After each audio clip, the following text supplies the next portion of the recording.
से बहुत से ऐसे विश्वासी हैं जो परमेश्वर के वचन पे संदेह करते हैं, परमेश्वर के साथ चल नहीं पाते। परमेश्वर के जो आत्मा हमें सहायक के रूप में मिला है उसके साथ नहीं चल पाते। इनका मेन जो कारण है वो ये है कि हम परमेश्वर के वचन पे संदेह करते हैं, परमेश्वर के वचन पे विश्वास नहीं कर पाते। इसके कारण से बहुत से ऐसे विश्वासी मिलेंगे जो ये सोचते हैं कि परमेश्वर हमारे साथ नहीं है, परमेश्वर की आत्मा हमारे अंदर नहीं है। ये सोचते हैं और ये सोचने के कारण परमेश्वर के साथ नहीं चल पाते। परमेश्वर हमारे साथ है लेकिन हम परमेश्वर के साथ नहीं चल पाते। इसका मेन कारण क्या है कि हम परमेश्वर के वचन पे विश्वास नहीं करते। हम ये सोचते हैं कि परमेश्वर पवित्र पवित्र सेनाओं का यहोवा, जीवित परमेश्वर क्या एक पापी मनुष्य के अंदर निवास करता है? ये संदेह करते हैं, ये सोचते हैं और परमेश्वर के वचन पे हम विश्वास नहीं कर पाते।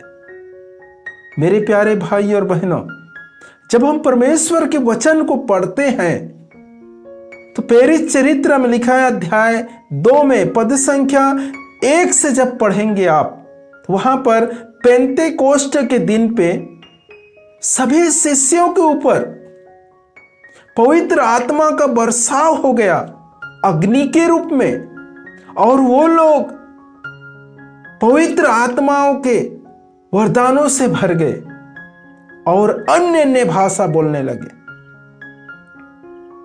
मेरे प्यारे भाई और बहनों, आप वचन को पढ़िए, वचन पे मनन चिंतन कीजिए और वचन पे विश्वास करना सीखिए।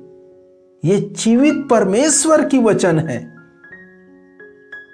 और जिस प्रकार सभी शिष्यों के ऊपर पवित्र आत्मा उतरा, उसी प्रकार जब हम अपने पापों से मुड़ जाते हैं, पापों से तौबा करते हैं और प्रभु यीशु मसीह को अपना मुक्तिदाता के रूप में जब हम स्वीकार करते हैं और पिता पुत्र पवित्र आत्मा के नाम पर जब हम बपतिस्मा लेते हैं, उसी दिन पवित्र आत्मा हमारे अंदर निवास करना चालू करता है।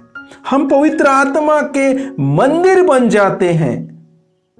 पवित्र आत्मा का घर है हमारा हृदय, हमारा मन।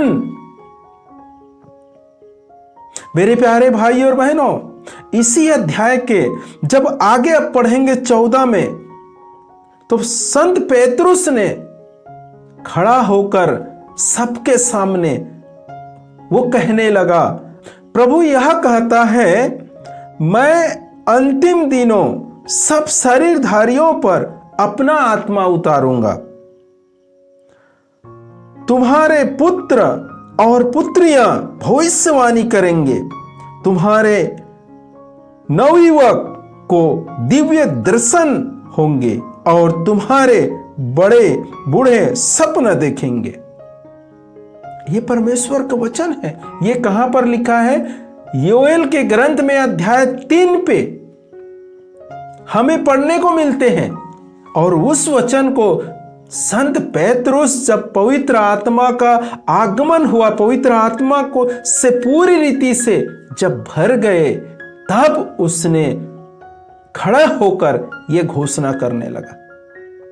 तो मेरे प्यारे भाई और बहनों, इन वचनों पे हमें विश्वास करना है कि हमें जब हम बपतिस्मा लेते हैं, बपतिस्मा स्वीकार किए हैं, उस समय पवित्र आत्मा मिला है और हम उस पवित्र आत्मा के साथ चलना सीखना है। पवित्र आत्मा के साथ उठकर बातचीत करना है। जब सुबह जब उठते हैं तो पवित्र आत्मा के साथ बातचीत कीजिए। आप राह चलते हैं, आप अकेला नहीं है। आप ध्यान रखें कि आपके अंदर त्रिएक ईश्वर है और आप उस ईश्वर से बात कीजिए कि परमेश्वर, मैं इस कार्य के लिए जा रहा हूं, मेरी मदद कीजिए, मेरे साथ रहिए।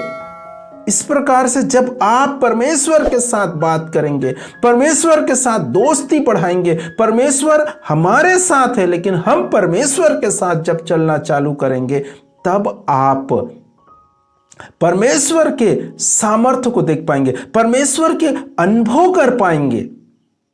जब हम पढ़ते हैं इसी ग्रंथ के मतलब इसी पुस्तक में अध्याय 10 में पद संख्या 44 पर संत पेतरुस जब बोल ही रहा था और सभी सुनने वाले पर पवित्र आत्मा उतर गया। और वो सुनने वाले कौन थे?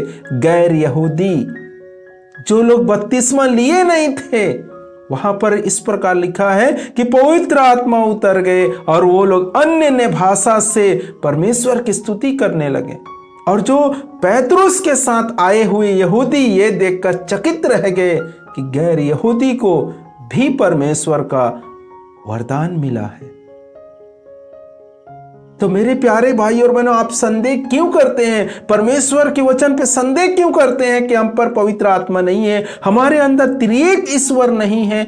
ऐसा संदेह क्यों करते हैं? जबकि परमेश्वर के वचन में कई जगह में लिखा हुआ है कि पवित्र परमेश्वर हमारे अंदर निवास करता है। कुरिन्थियों के पहले पत्र में जब आप पढ़ेंगे अध्याय 6:19 में, वहां पर संत पौलुस हमें याद दिलाते हैं। वो कहता है कि क्या आप लोग यह नहीं जानते आपका शरीर पवित्र आत्मा का मंदिर है और वह आप में निवास करता है? क्या आप लोग इन वचनों को कभी नहीं पढ़े हैं? क्या जानते नहीं हैं? मेरे प्रिय भाई और बहनों, और जीवित ईश्वर कहता है आकाश और पृथ्वी टले तो टल जाए लेकिन मेरा शब्द कभी नहीं टलेगा। इस पर हमें विश्वास करना है, तब हम ईश्वर की आत्मा के साथ चल पाएंगे और उसके सामर्थ्य का अनुभव कर पाएंगे, उसके शक्ति को हम महसूस कर पाएंगे, उसके चमत्कार को हम प्रतिदिन देख पाएंगे। कब? जब हम इन वचनों पर विश्वास करेंगे और ये विश्वास करेंगे इन वचनों के अनुसार पिता, पुत्र और पवित्र आत्मा मेरे अंदर, मेरे भाई के अंदर, मेरे परिवार के अंदर निवास करते हैं, तब हम परमेश्वर के चमत्कार को प्रतिदिन देख पाएंगे। तो मेरे प्यारे भाई और बहनों, इस वीडियो के माध्यम से आप समझ गए होंगे कि पवित्र आत्मा त्रिएक ईश्वर हमारे अंदर निवास करते हैं। और अगर आपको इस वीडियो अच्छे लगते हैं तो मुझे जरूर कमेंट करके आपके राय प्रस्तुत या पेश कर सकते हैं। मैं आपके कमेंट को पढ़कर आप लोगों को एक नया वीडियो के माध्यम से उत्तर जरूर दूंगा। तब तक के लिए आप सभी को जय यीशु।